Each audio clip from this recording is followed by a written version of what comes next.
Bendiciones hermanos, bienvenidos a una semana más de trabajo. Bueno, la semana pasada estuvimos dándole conclusión al tema que veníamos desarrollando acerca de la creación del universo y del hombre. Y esta semana estaremos iniciando un nuevo tema que tiene que ver con el pecado en cuanto a su origen, naturaleza y consecuencias de este. Así que bienvenidos y vamos a iniciar con el tema. Entonces nos vamos a adentrar en todo lo que tiene que ver con el tema de el origen del pecado. Y iniciando debemos hacer como un pequeño repaso y comprender que el hombre fue creado en el diseño original en un estado de relativa perfección, un estado de justicia y santidad.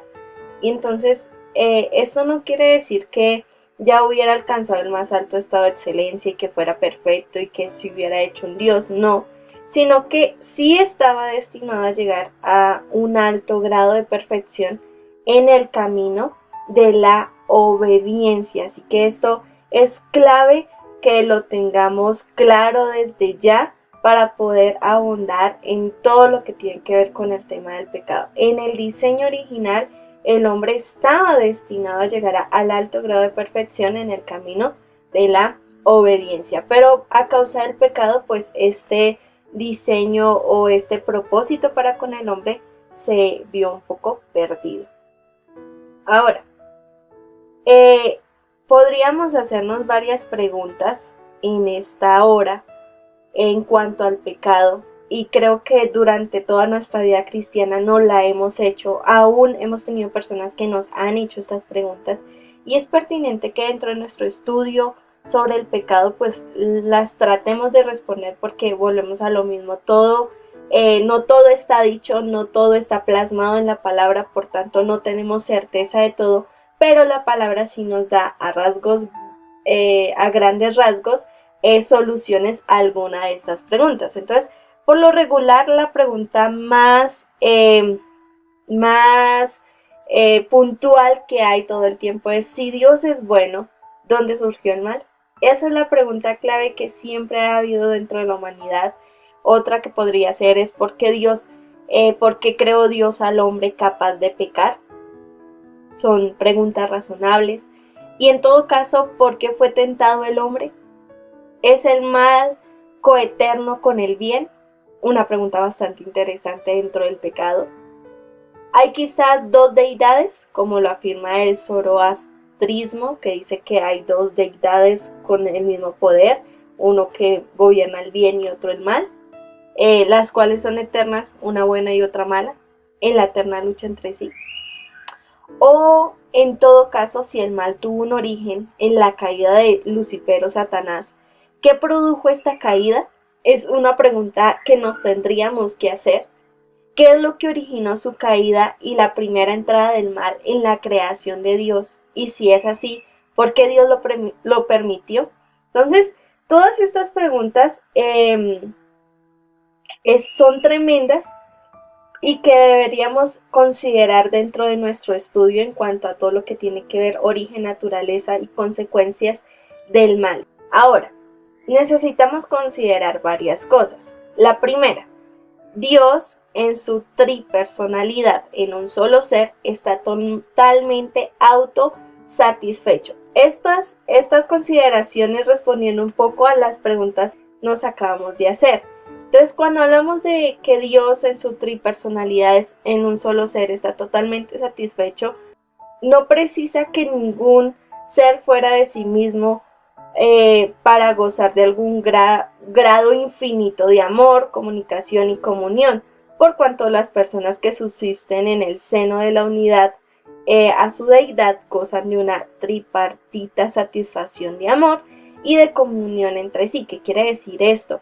Que Dios, en su infinito poder y en su infinita grandeza, pues es un ser supremo, es un ser que se autosatisface, pero que en su infinito amor nos creó a nosotros, los seres humanos, con un propósito, y es ofrecer amor, comunicación y comunicación con Él. No significa que Dios estaba solo, porque podemos tener una grave idea, un grave pensamiento de que Dios creó a la humanidad porque se sentía solo y quería tener a alguien que lo acompañara. No, no significa eso, sino que más bien su gozo y comunión era plenamente satisfactorios en el seno de la deidad. Mire que en Juan capítulo 1, versículo 1 dice: en el principio era el verbo y el verbo era Dios y el verbo estaba con Dios. Entonces quiere decir que Dios se autosatisface. Él no necesita de la compañía de nadie para ser feliz, para gozar de su infinito poder. Al contrario, mi hermano, nosotros somos los que dependemos de Él para ser satisfechos.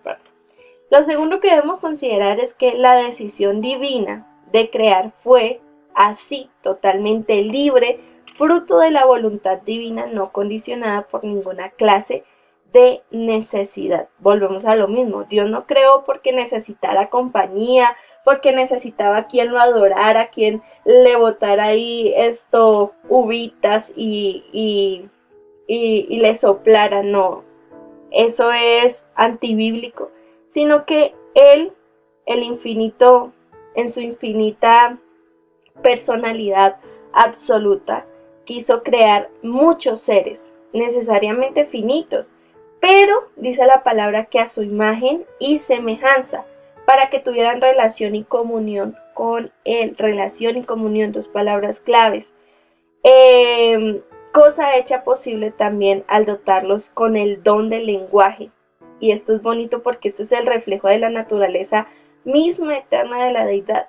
El Señor nos dio, si hubiera querido crear algo para tener compañía, nos hubiera creado sin todos estos tipos de características que nos define como seres humanos, y simplemente pues nos hubiera utilizado de varias maneras, pero nos hizo con esta característica tan hermosa de poder tener un lenguaje y poder expresar nuestro amor y nuestra adoración a Él. Lo tercero que debemos considerar es que era totalmente necesario que las criaturas angélicas o humanas poseyeran la capacidad de amar, pero la genuina capacidad de amar exige por su misma naturaleza que sea un acto libre. Mire que tanto cuando estuvimos hablando acerca de Satanás y los demonios, vimos que Satanás tuvo la capacidad para escoger hacer el mal, para irse en pos del orgullo y hacer las cosas mal. Entonces hay que entender que este acto de amor no es de igual a igual, no es que yo amo a Dios porque Dios es igual a mí, sino es un amor de un ser contingente y dependiente hacia el Creador absoluto y autoexistente. Nosotros amamos a un ser que no puede ser comparado con absolutamente nadie. Y fíjese que la palabra nos manda a amar a Dios sobre todas las cosas. Es un mandamiento que hay sobre el ser humano, porque fíjese que a raíz del pecado, pues esta parte del amor hacia Dios se perdió, porque se rompió la relación, se rompió la comunicación por causa del pecado. Así que cuando Adán y Eva pecaron, esta parte se perdió, y vemos a lo largo de la historia del relato bíblico que esto se vio afectado en diferentes maneras. Vemos a un hombre que se esconde, vemos a un hombre que se culpa, vemos a un hombre que hace lo malo ante los ojos del Señor, un hombre que huye delante de la presencia de Dios, y lo vemos en Caín, lo vemos más adelante en la Torre de Babel. Vemos que el ser humano hizo lo malo ante los ojos de Dios. Por eso la importancia del mandamiento de que amáramos a Dios sobre todas las cosas, porque en base al pecado el hombre cayó en enemistad con Dios, y lo único que nos puede hacernos a volver a esa amistad con Dios es a través de Jesucristo, pero cumpliendo este mandamiento, amar a Dios sobre todas las cosas, y para poder volver a ese diseño original que había sobre el hombre a través de la vida de Jesucristo. Ahora, necesitamos saber que el problema del mal no solo lo vamos a responder en una clase de amortología, que eso es el estudio del pecado, sino que el problema del mal y del pecado se desarrollan en cada una de las teologías que se estudian. Entonces, por ejemplo, en los diferentes estudios vamos a ir resolviendo esta pregunta al mal, al pecado, a cómo la caída del hombre afectó al hombre, cómo afectó el diseño original desde las diferentes ramas. Entonces, por ejemplo, en el estudio de la naturaleza de Dios debe tener en cuenta el providencial control de Dios sobre el mundo maldito por el pecado. El estudio del universo, que fue lo que estuvimos estudiando hace poco, nos lleva a describir un universo que fue creado bueno, pero que actualmente gime por su redención. El estudio de la humanidad, que es la antropología, que también lo estuvimos estudiando hace nomás la semana pasada, debe relacionarse con una naturaleza humana que se ha convertido en grotescamente inhumana e innatural por causa del pecado. La doctrina sobre Cristo, que es la cristología, se enfrenta a la pregunta de cómo la naturaleza plenamente humana del Hijo de Dios, nacido de una virgen, puede ser totalmente libre de pecado. Y esto es interesante. Cuando ustedes vayan a estudiar cristología, van a poder recordar esta clase del problema del mal y cómo en Cristo esto se aplica de manera diferente y de manera hermosa, y cómo la palabra nos lo desglosa. En el estudio de la salvación, que es la soteriología, debe señalar no solo para qué fue salvada la humanidad, sino también de qué fue salvada la humanidad. La doctrina sobre el Espíritu Santo, que es la neumatología, debe tener en cuenta la convicción y la santificación a la luz de una carne pecaminosa. Entonces, como a través del trabajo del Espíritu Santo nosotros somos santificados de ese pecado original. La doctrina sobre la iglesia, que es la eclesiología, debe moldear un ministerio a una humanidad distorsionada por el pecado, tanto dentro como fuera de la iglesia. Y la escatología, dato curioso, muchos dicen escatología, pero no es escatología, porque escatología es el estudio del popó, de la caca. Cambio, escatología sí es el estudio de los eventos futuros o de los juicios finales, los días finales del mundo. Debe describir que hasta cierto punto defender el juicio de Dios sobre los pecadores al mismo tiempo que proclama el final del pecado.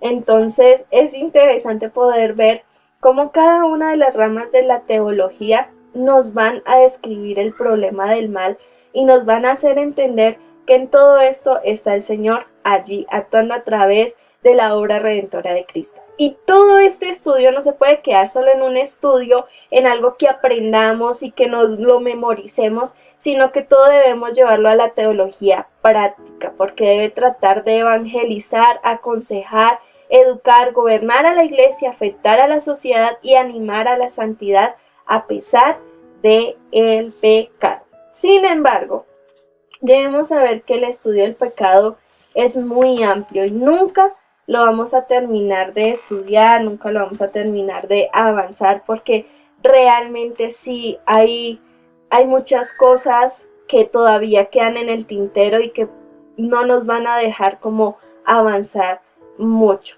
Entonces, lo que sí debemos saber es que hay muchas teorías respecto al pecado que pueden tener cierta profundidad, diferentes posturas de diferentes religiones, de diferentes teólogos, pero que lo que sí es cierto es que nuestra mejor fuente de información siempre va a ser la palabra.